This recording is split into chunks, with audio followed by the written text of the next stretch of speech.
I've never told you this before because I was making the Breath of the Wild dubs that are the only thing that anyone knows me for last time it was relevant, but I was way into the Dragon Prince circa 2019. I'd just gotten off the high of my third Avatar The Last Airbender rewatch, and I was itching for another hit that wasn't called The Legend of Korra. The natural order is disorder. No! That's stupid! Shut up, Zahir! You are so close to being cool! Voltron helped fill that void for a while, but, well, we all know how that turned out. Hello and welcome to another exciting episode of the craziest game in the galaxy, Garfo, Warfo, Snick! So yeah, it was slim pickings. Thankfully, it was around that time that The Dragon Prince came out. The first season of The Dragon Prince premiered on September 14th, 2018, but I didn't get into it until season 3 came out in 2019, because I thought it was a good idea to put all my eggs in the fucking Voltron basket. Are you a good artist, Keith? Well, I hope you're a better drawer than a talker, huh? Sorry, last time, I swear. Look, in the face of that, the first 3 Dragon Prince seasons were a breath of fresh air. The show was funny while remaining grounded, thoughtful without getting pretentious, and grand in scale yet able to hone in on the psyches of its protagonists. It certainly wasn't perfect. Soren's writing started grating at times, and Ezra's naivete would occasionally veer away from adorable to foolish. But that said, the first 3 seasons are an excellent, self-contained story with an immensely satisfying conclusion. Lord Viren's conquest of the Elven lands is foiled, Callum overcomes the temptation of dark magic to gain a primal affinity for air, and the deaf General Amaya falls in love with a beautiful elven woman, signaling a start to better human-elf relations. And, oh yeah, our heroes reunite the Dragon Prince with his mother or whatever. And then Season 4 fucks up everything.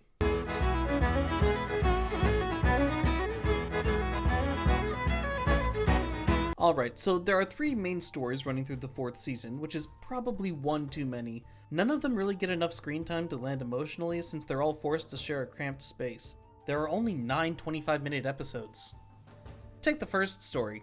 Ezrin was crowned king in the last book. Dragon Prince has this thing where it calls its seasons books because it thinks it's Avatar, and he's running the country as well as can be expected for a sheltered 14-year-old kid with the conflict of interest that arises from being close personal friends with the scion of a formerly hostile nation. That is to say, he's fucking the whole kingdom up. The kid puts his baker on the royal council tasked with advising him on running the country, then hosts a summit with the Dragon Queen on top of the memorial for all the humans the Dragon King killed. Like, I get that it's supposed to be symbolic of moving on from the past, but have some tact, man. He should be grateful somebody only defaced the painting he was going to give her and didn't try to assassinate him. While Ezrin is planning an event with so many doom flags you could call it Latveria, Callum is wasting screen time trying to decipher the runes on a mirror that shows a sexy, deep-voiced daddy elf, and not getting over his girlfriend leaving. Apparently, badass elf assassin and best girl Rayla has been gone for the last 2 years hunting Viren's witch daughter Claudia, and their relationship fell apart off screen. I guess there's a comic that covers this in more detail, but as we established in my My Little Pony review, I don't do multimedia storytelling, and I'm willing to bet that you didn't even know that the comic existed before I told you about it.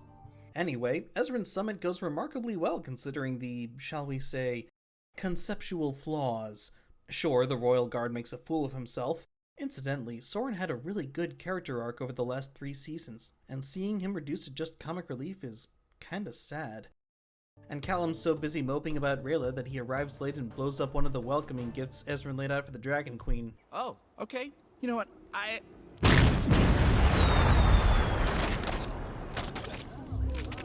Luckily, the almighty goddess of storms and thunder sees fit to spare these humans long enough for the summit to be cut short by a message from her house sitter, whose name escapes me because it's been 2 years since he's done anything of note. Viren's staff has been stolen, more on that later, and our heroes find it absolutely crucial to go to the Dragon Queen's mountain, even though they have no reason to believe the culprits will still be there when they arrive. Callum's attempts to translate the mirror are rendered moot when the Dragon Queen explains everything about the sexy elf daddy inside. His name is Erebos. He's the last of a race of genetically superior elves and ostensibly the driving force behind every political struggle that's ever occurred. Because apparently, humans are completely unable to pose a threat to elves and dragons unless this guy's behind it. Humans are so useless, in fact, that Erebos can use his mirror to possess Best Boy Callum and give the cast the most effective dressing down I've ever heard. The whining child king, in over his head, and he knows it. The moon shadow assassin, who, can this be right, isn't capable of killing? the failed son, whose father wishes he had never been born. Ouch. And my favorite, the human mage, already tainted by darkness, and destined to play right into my hands. Our heroes manage to deduce that Viren's daughter Claudia has stolen the staff and intends to use it to break Erebos free of his prison, so they decide to see another dragon, Rex Igneous, who ostensibly knows where that prison is. We can't go any further with this plot without first exploring the second of the three stories, so now's as good a time as any to check in with Claudia and see what she's doing with her father's old staff. Apparently, the weird caterpillar thing that Erebos gave Viren so they could talk to each other helped Claudia gather the necessary ingredients for a resurrection spell. This supposedly involved a cavalcade of atrocities, but we don't see any of that. Instead, we arrive at the scene at the same time as Viren, who wakes up to find that his daughter is apparently dating an Earthblood elf named Terry. These people spend 3 entire episodes climbing one fucking mountain. But honestly, it's the best part of the season, and I wish it had gone on for longer. Watching Viren succumb to his fear of falling off the place that killed him 2 years prior is really compelling, as is the new dynamic between him, Claudia, and Terry. Oh, I know. Tell my dad what it smells like when you pass gas. I do not need to know this. Petrichor. Petrichor, Dad? It's the smell of fresh rain hitting dry stones.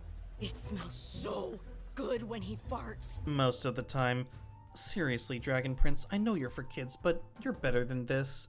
Or, I guess you want to be better than this. But we all know your thoughts on wanting to be better than you are. Sometimes foreshadowing is relatively obvious. Viren eventually has to duck out, leaving Terry and Claudia to retrieve his staff. Claudia fights the Guardian at the top of the mountain in an awesome fight scene that's unfortunately undercut by Ezran's dumbass shouting over it the whole time. She's about to lose, but Terry kills the Guardian at the last minute before getting weirdly emotional about it.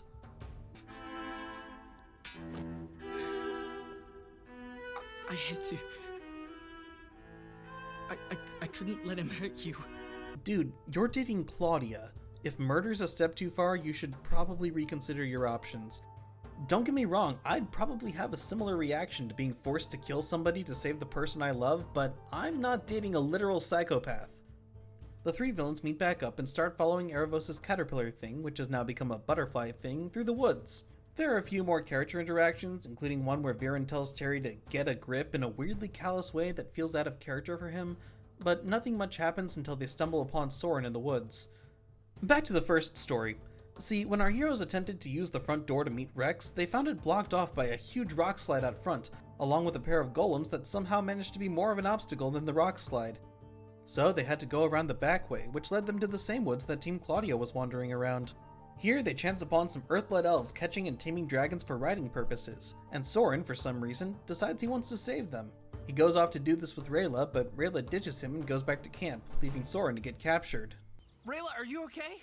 Soren's missing. He didn't come back. He must have gotten himself into trouble with the Drake Raiders. What? Why didn't you say anything last night? I thought he could handle himself. And you didn't stay up a little to make sure he came back? You just got back to camp, saw no sign of Soren, then shrugged and said, well, time for bed. Why did you do that, Rayla? That's obviously going to end badly. Luckily, Soren manages to escape because he's awesome like that, but he has to shed his armor to befriend the light-sensitive dragons and spends the rest of the show in his fucking pajamas because we aren't allowed to have nice things. He manages to find and apprehend Claudia and has the first conversation with his sister that he's had in years. He seems to actually be getting through to her when he's captured again by fucking Terry. I swear, every time Soren does something cool, it's immediately undercut by something stupid. Soren had a really interesting character arc in the last 3 seasons, where he learned that just because his father is smarter than him doesn't mean he's right. He helps lead the defense against the human invaders in the season 3 finale. He has no magic whatsoever, but he's still able to affect positive change just by being who he is. He has so much potential, so why do the writers insist on making him so lame? Our quote-unquote heroes have no idea what's up with Soren until they find a little Earthblood elf kid who I have a terrible creeping sensation is about to become a member of the main cast. The elf kid tells them that he's likely been taken to the Path of Despair, which conveniently happens to be the back door to Rex Igneous' lair, which is where they were headed anyways. The only thing is, you can't get through without a guide who knows the area, so they need to enlist the kid's help. Team Claudia presumably needs a guide too, which is why it sure is convenient that Claudia just so happens to be dating an Earthblood elf who just so happens to come from here. One might almost think the writers made up Terry exclusively so Viren and Claudia would have a guide for this part of the journey. Well, that's not fair. There's definitely more to Terry than that. For example, did you know he's trans? So he fills the diversity quota. And, there's a scene later on where he chastises Claudia for doing something sort of but not really evil. And aside from that, his farts smell nice. Hey, do I smell petrichor? Guilty as charged. I hope you get better in Season 5, man. Eventually, Team Ezran makes it to Rex's lair. There's an interesting scene where they learn they have to offer him some sort of treasure, so they give up these things that are super precious to them, only to realize that Rex doesn't care about any of that, so they need to give him something precious to him. Then, it's resolved when Ezran gives him a tart. A tart. A motherfucking tart! This tart, given to Ezran moments before the party left for the Dragon Queen's Mountain, and filled with something the Creator, who I will remind you is a baker that Ezran put on his council for no goddamned reason, calls brown sludge, is the crucial piece that allows them an audience with Rex Igneous. The fucking baker has, by this point, contributed more to the story of Season 4 than Rayla or Ezran. The fucking baker! Whatever. At least we can finally meet with Rex and get the information we need to find out where Claudia's going. Remember, the heroes think Claudia already knows where Erebos is being held, so they need to find it too in order to stop her. Hey, by the way, why doesn't Claudia know where Erebos is being held? She's being guided by Viren's caterpillar, who's supposed to show them the way to free Erebos so they can release him and solidify the resurrection spell keeping Viren alive. See, Claudia's spell from earlier only gave Viren a month of life. Erebos has promised to extend the spell's duration in exchange for his freedom. Viren actually had a bit of pontification on this point earlier. He wondered if it wouldn't be better to make the most of this month of life before allowing himself to finally rest, before Claudia slapped the sense out of him. But see, the sticking point for me is, why doesn't the butterfly creature that Erebos made just take them straight to his prison? Why do they have to get the intel from Rex Igneous, same as the heroes? Shouldn't the creature be able to lead them to where its master is? Does Erebos himself not know where he's being kept? I don't know, I hate to harp, especially since it'll probably be addressed in Season 5. It just feels like kind of an oversight to me. Look around you. I sleep amongst piles of legendary treasures. Guys, quit it. Stop trying to be Avatar. Just because Sokka voices your main protagonist doesn't mean you're Avatar. You're not Avatar. You are not me, and you should not be me. You Dragon Prince. The next scene is something to the effect of Rex Igneous dissing the Dragon Prince's dad for like 5 straight minutes, while the heroes have a protracted brain farting session that prevents them from realizing they should maybe try to cool this giant dragon down rather than continue to provoke him. If she needs help, why not call on her great and powerful Avizandum to save Zadia? He's dead. Or is the Dragon King too busy picking fights with little humans at the border? He's dead. Avizandum wants an endless war. He's dead. He loves to provoke and destroy human armies. It makes him feel big and powerful. He's dead. Ooh, Avizandum, the great martyred hero of Zadia. God damn it, will somebody tell this man that Avizandum is dead? Avizandum is dead! Avizandum is dead? How did this happen? Thank you! So the party finally learns that Rex has a map to where Erebos is being kept, only for Claudia to come in and chump them all immediately, because that's what happens when you stand around for 10 minutes obstinately refusing to say the thing that will immediately defuse the situation. The only ones who don't succumb to Claudia's sleeping spell are the always amazing Soren and the perpetually useless Dragon Prince. Hey Zim, if you want to be useful, how about stopping the bad guys from making an impression of Rex's tooth map? Nope, instead he pulls off Soren's boot. And the smell is so awful it wakes up Rayla. Because of Soren's stinky feet. You know, I'm okay with a bit of silliness in my shows, but when the epic climax of the season involves stopping the villains from using a substance called Goofy Goo with the power of smelly feet, it starts to feel a little childish. Avatar did this right. Every finale is an epic battle in a unique location with high stakes and a mighty clash between good and evil. Here, the finale is... feet. Which is only exciting to a very particular demographic. By the way, waking up Rayla is the literal worst decision because she immediately decides to wake the sleeping dragon by stabbing it in the fucking hand. This does exactly what you'd expect it to do.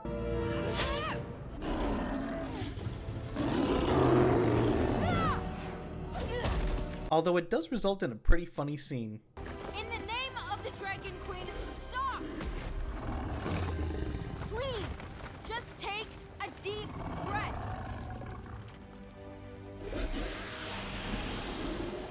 Okay, good. Don't you feel a little better?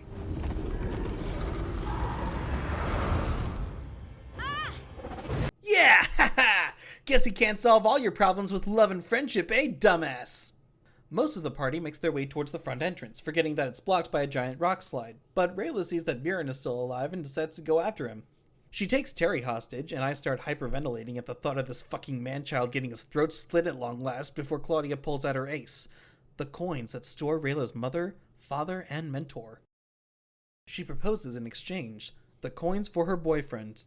Rayla calls her bluff, so she throws the coin pouch into the lava in a fucking stone-cold maneuver. It turns out, though, that the pouch just had rocks in it. Claudia holds on to the coins until Terry tells her off. What's wrong? I've seen you do a lot of awful things. Dark magic things. But I always believed in you because you had a reason. But what you just did, the way you tricked that Moonshadow elf, it was just... cruel. Dude, she's done worse. You've done worse. At least Rayla's parents were never in any actual danger. Sure, Claudia toyed with her emotions, but it was to save your life. A little gratitude would be appreciated. Claudia decides he might be right, though, and goes back to hand Rayla the coins before leaving with the rest of her team. Rayla, meanwhile, goes back to join the others and helps push the door open. Come on! Push! You two, mate! Let's go! And...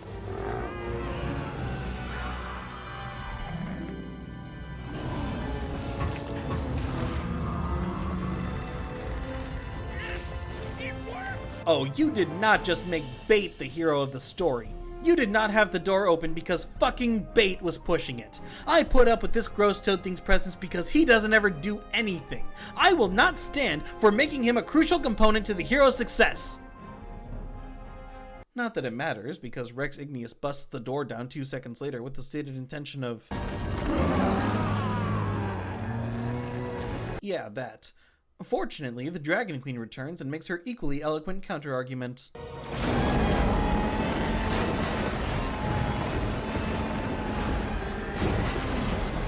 Truly a debate between peerless intellects that we mere humans could never hope to match. Such mind-bending feats of linguistics which our feeble minds could not begin to comprehend. Zim! You defied me, and look what happened! You're in big trouble, little dragon. But if he hadn't defied you, then you wouldn't have showed up to save the day. So we'd all be super dead. So there's that. Yes, there is that. Well, yeah, except if Zim hadn't come, he wouldn't have antagonized Rex in the first place. We cap off with a really weird scene where Rex pulls out Rayla's sword and Callum just stares at it like he watched her die in front of him. Dude, she's fine. As far as you're aware, she just went after Claudia and Viren. Sure, she was actually buried under rubble, but you had no way of knowing that and no reason to assume it either. Are you really that broken up about her leaving you again? Anyway, Rayla shows up and the party all hugs. Cut to a cliffhanger with the return of evil Viren before we fade to black. Oh, did you think we were done? We're not done yet. We still have one more story to tell. We've told the story of Team Callum and Team Claudia, but there's another story being told at the same time, and it's by far the worst of the lot.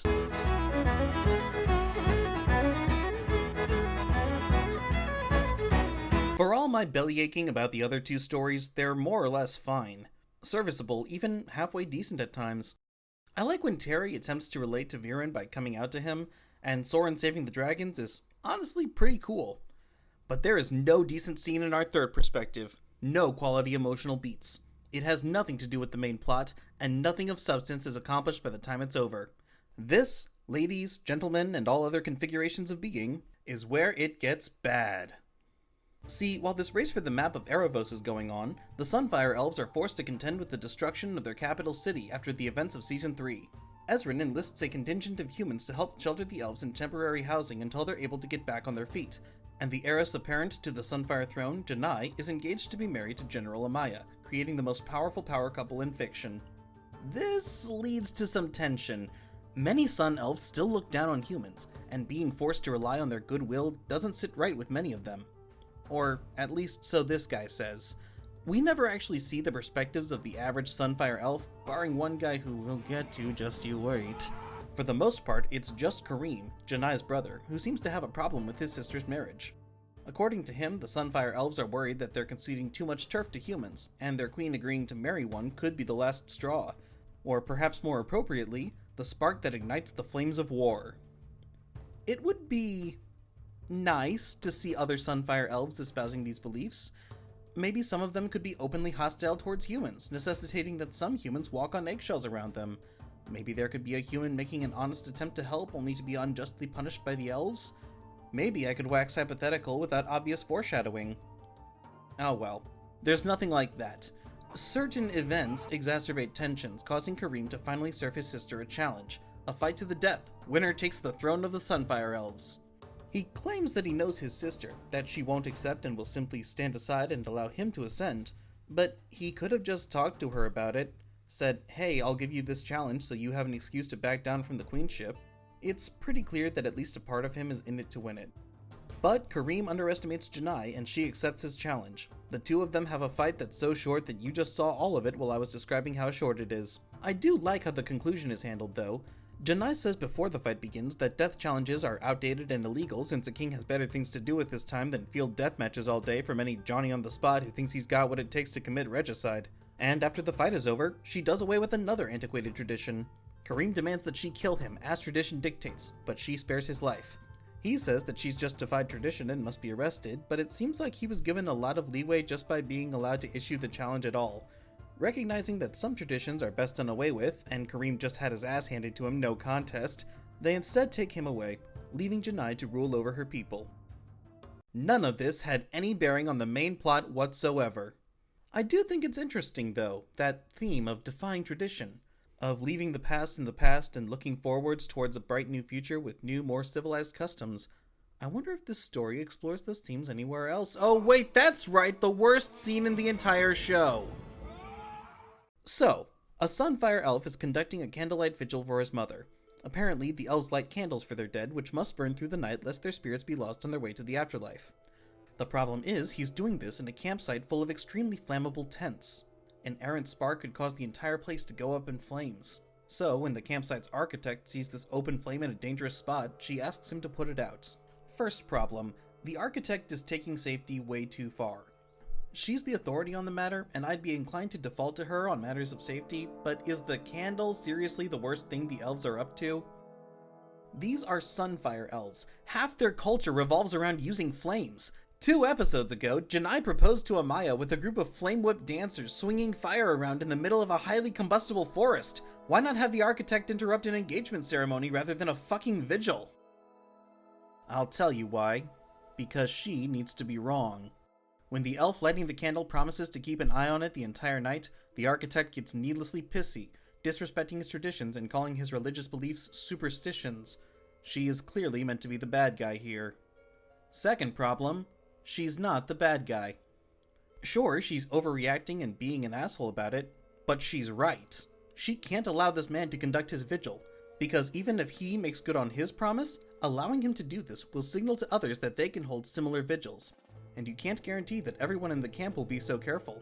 If she allows this, now, it's only a matter of time before some careless fuck sets the entire campground on fire conducting some extravagant fire-based ritual. So she puts the candle out.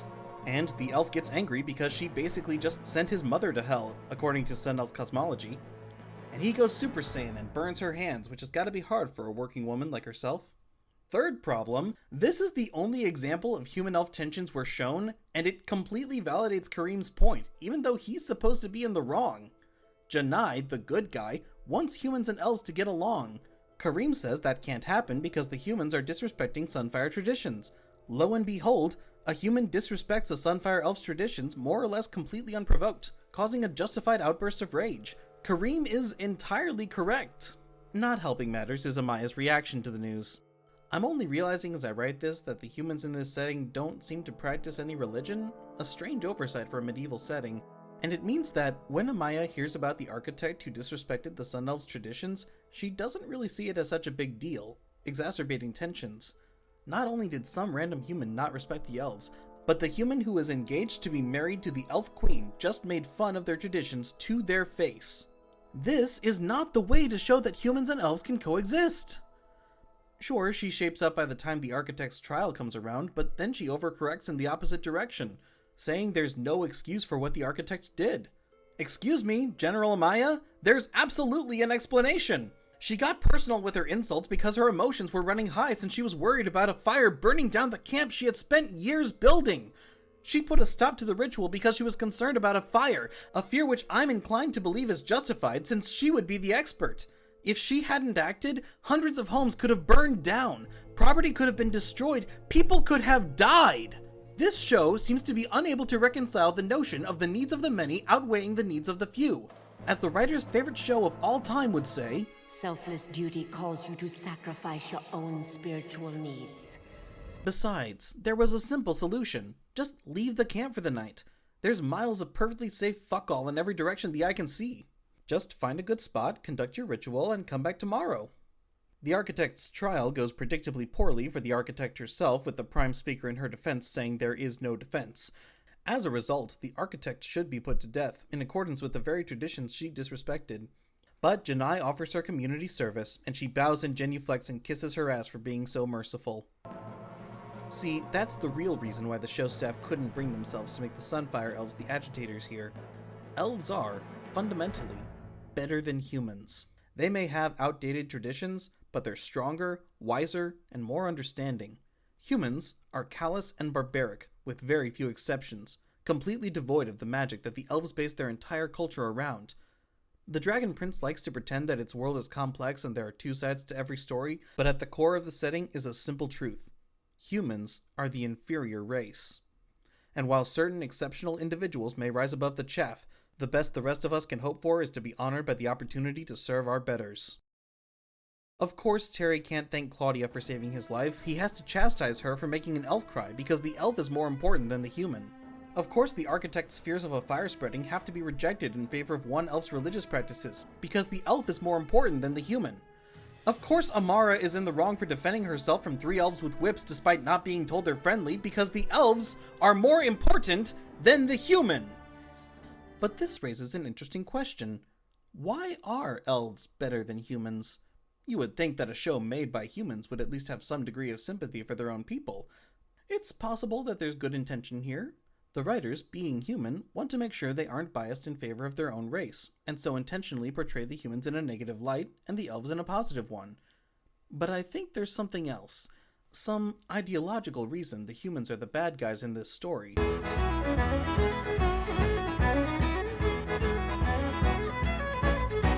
I know. Trust me, I don't want to talk about this any more than you want to hear about it. But just bear with me, okay? Hear me out before you make any snap judgments. This section will be less funny, so if you're just here for the comedy, you can click off. Ecofascism is a term used to describe individuals and groups which combine environmentalism with fascist viewpoints and tactics. Originally, the term ecofascist was considered an academic term for a hypothetical type of government which would militantly enforce environmental measures over the needs and freedoms of its citizens. Thank you, Wikipedia. Ecofascism combines far-right ideologies with militant environmentalism, decrying humanity as a sort of virus, responsible for destroying the planet on which we live. You move to an area and you multiply, and multiply until every natural resource is consumed. And the only way you can survive is to spread to another area. There is another organism on this planet that follows the same pattern. Do you know what it is? a virus. Notable eco-fascists include Madison Gant, who wrote a novel that Adolf Hitler called his Bible, and Ted Kaczynski, better known as the Unabomber. But I know what you're saying. Psycho, it's a good thing to care about the environment, and people have done some awful things to the planet. Can you really decry an entire group of environmental activists as evil for the crime of attempting to save the planet? And the answer is yes. See, the average eco-fascist misdiagnoses the problems that lead to environmental damage. They will tell you that industrialization is to blame, that scientific progress will inevitably lead to the destruction of the planet, and that all humans are, by their very nature, parasitic. We see this philosophy espoused in The Dragon Prince. You're a human. You weren't born with an arcanum to do primal magic, but you were born to do magic. The kind of magic humans can do. Dark magic is the main source of human power in the world of the Dragon Prince. It brings prosperity to the destitute and allows them to resist the dragons that would claim dominion over them. But it's blatantly wrong and evil to use. It demands that you kill innocent creatures in a very direct way.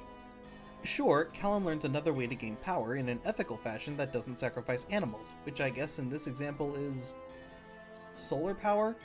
Or maybe wind power in keeping with the theme, but it's really hard to get and not immediately available to the rest of humanity.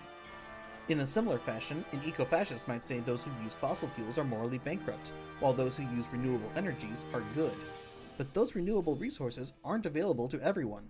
They're expensive and require ground-up societal restructuring if we are to make them the main means of power generation. The real problem is the class divide. The wealthy get solar panels installed on their houses, drive electric vehicles, and get to call themselves good people.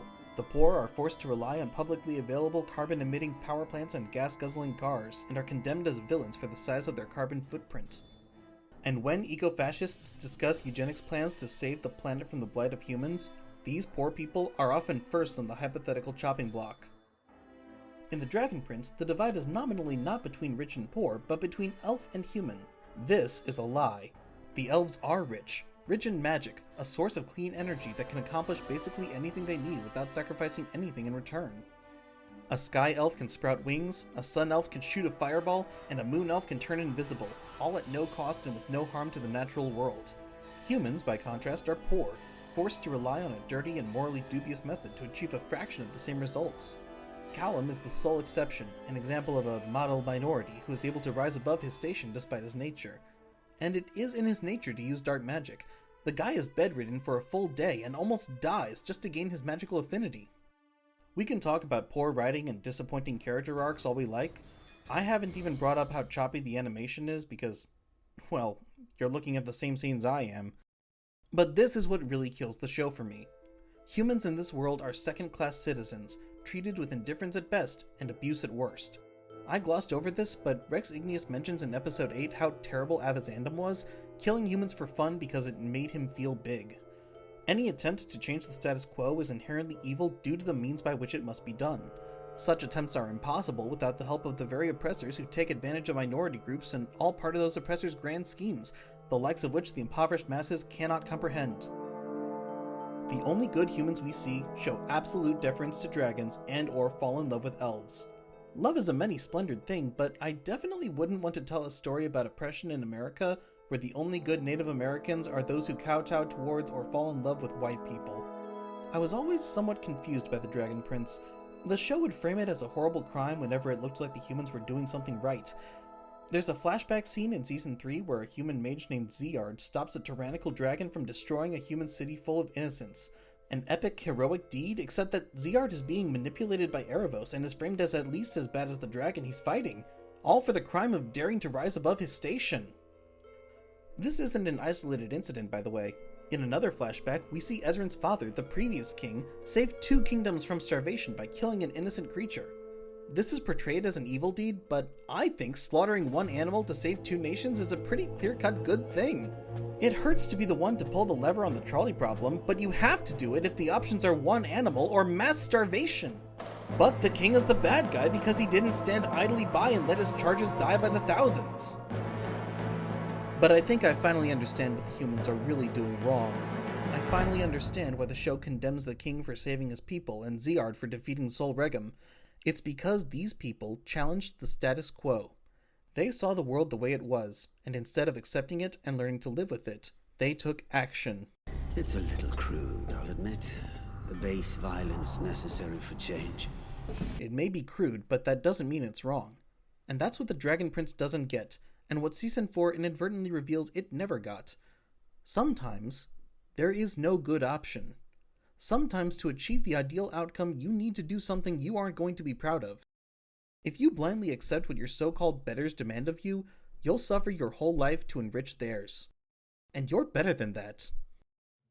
The Dragon Prince Season 4 is an exotic cocktail of poor quality.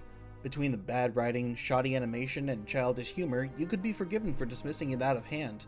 But if you dig deep into the problems that underlie the surface, you'll find a twisted ideology that condemns the poor for having to rely on destructive resources to live lives with a fraction of the quality of those at the top. But I could be mistaken.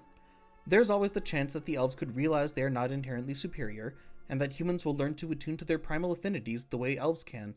Maybe I'm not giving the show enough credit, and it can prove itself more mature than I expect. Couple more little chuckle puffs today. Chuckle puffs is what Terry calls laughing farts. Or not.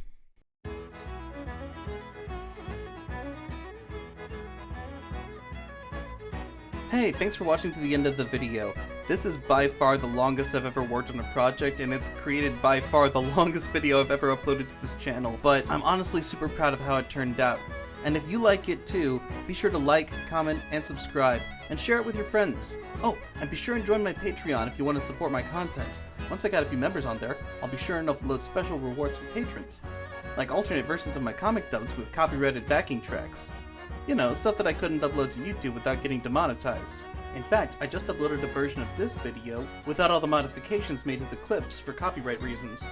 So if you liked this video enough to want to see it a second time, go check it out.